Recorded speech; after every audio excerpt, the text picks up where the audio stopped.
ನಮಸ್ಕಾರ ಫ್ರೆಂಡ್ಸ್, ನಮ್ಮ ಚಾನಲ್ಗೆ ಸ್ವಾಗತ. ನಾವು ಮೊನ್ನೆ ನಡೆದ KPSC ಗ್ರೂಪ್ ಸಿ CTA ಎಕ್ಸಾಮ್ನ ಎಕ್ಸ್ಪೆಕ್ಟೆಡ್ ಕಟ್ ಆಫ್ ಮಾರ್ಕ್ಸ್ ಬಗ್ಗೆ ಡಿಸ್ಕಷನ್ ಮಾಡೋಣ. ಮೊದಲಿಗೆ ನಾನು ಇಲ್ಲಿ ಸೆಕ್ಷನ್ಸ್ನ ಮಾಡಿದ್ದೀನಿ, ಏಕೆಂದರೆ ತುಂಬ ಈಸಿ ಆಗಲಿ ಅಂತ. ಮೊದಲಿಗೆ ಯಾರಾದರೂ ನೀವು ಕಟ್ ಆಫ್ ಮಾರ್ಕ್ಸ್ನಲ್ಲಿ ಫೈಟ್ ಮಾಡಬೇಕಾದ್ರೆ ಮೊದಲಿಗೆ ನೀವು GKಯಲ್ಲಿ 50+ ಮಾರ್ಕ್ಸ್ ತೆಗಿಬೇಕು.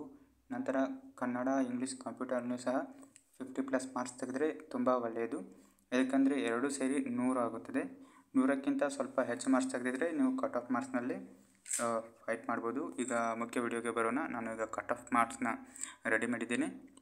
ಅಂದರೆ ಬೇಸ್ಡ್ ಆನ್ ಎಕ್ಸಾಮ್ ಲೆವೆಲ್ ಮತ್ತು ನಂಬರ್ ಆಫ್ ಕ್ಯಾಂಡಿಡೇಟ್ಸ್ ಮತ್ತು ಲಾಸ್ಟ್ ಇಯರ್ ಕಟ್ ಆಫ್ ಮೇಲೆ ಇದೆ ಈ ವಿಡಿಯೋ ಕಂಪ್ಲೀಟಾಗಿ.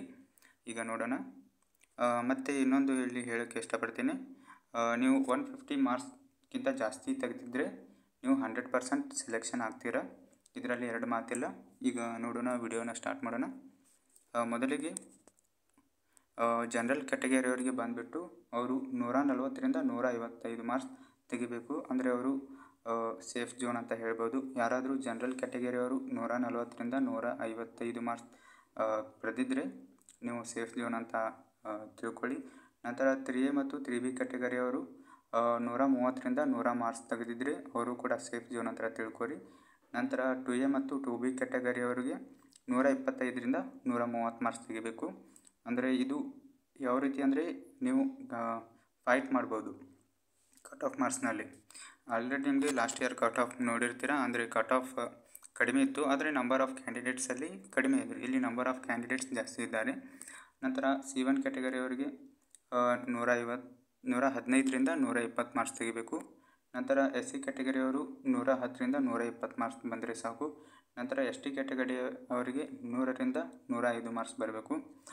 ಫ್ರೆಂಡ್ಸ್, ನಾನು ಇಲ್ಲೊಂದು ಮುಖ್ಯ ವಿಚಾರ ಹೇಳೋಕ್ಕೆ ಇಷ್ಟಪಡ್ತೀನಿ. ಇದು complete expected cut off marks. ಆದರೆ ಇಲ್ಲಿ ಕೆಲವು ಸ್ಕ್ಯಾಮ್ ನಡೆದಿವೆ ಅಂತ ವದಂತಿವೆ. ನನಗೆ ಗೊತ್ತಿಲ್ಲ, ಅದು ಅಷ್ಟು ಸತ್ಯ ಮತ್ತು ಸುಳ್ಳು ಅಂತ ಗೊತ್ತಿಲ್ಲ. ಅದು ಸುಳ್ಳು ಆಗಿದ್ದರೆ ತುಂಬ ಒಳ್ಳೆಯದು. ಯಾಕಂದರೆ ಇಲ್ಲಿ ತುಂಬ ವಿದ್ಯಾರ್ಥಿಗಳ ಭವಿಷ್ಯ ಇದೆ. ಆ ರೀತಿ ಆಗಬಾರ್ದು. ಸರ್ಕಾರ ಅದಕ್ಕೆ ಕಠಿಣ ಕ್ರಮ ತಗೊಳ್ಬೇಕು. ಎಷ್ಟೋ ವರ್ಷಗಳಿಂದ ವಿದ್ಯಾರ್ಥಿಗಳು ಮನೆ ಮಠ ಬಿಟ್ಟು ರೂಮ್ ಮಾಡಿ ಓದಿ ಎಕ್ಸಾಮ್ನ ಬರೆದಿರ್ತಾರೆ. ಅವರಿಗೆ ಯಾವುದೇ ರೀತಿ ಅನ್ಯಾಯ ಆಗದೇ ಇರೋ ಹಾಗೆ ನೋಡ್ಕೊಳ್ಬೇಕು ಸರ್ಕಾರದವರು.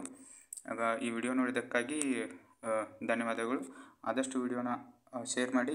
ನಿಮಗೆ ಎಷ್ಟು ಮಾರ್ಕ್ಸ್ ಬಂದಿವೆ ಅನ್ನೋದನ್ನು ಕಮೆಂಟ್ ಸೆಕ್ಷನ್ನಲ್ಲಿ ಕಮೆಂಟ್ ಮಾಡಿ. Thanks for watching friends.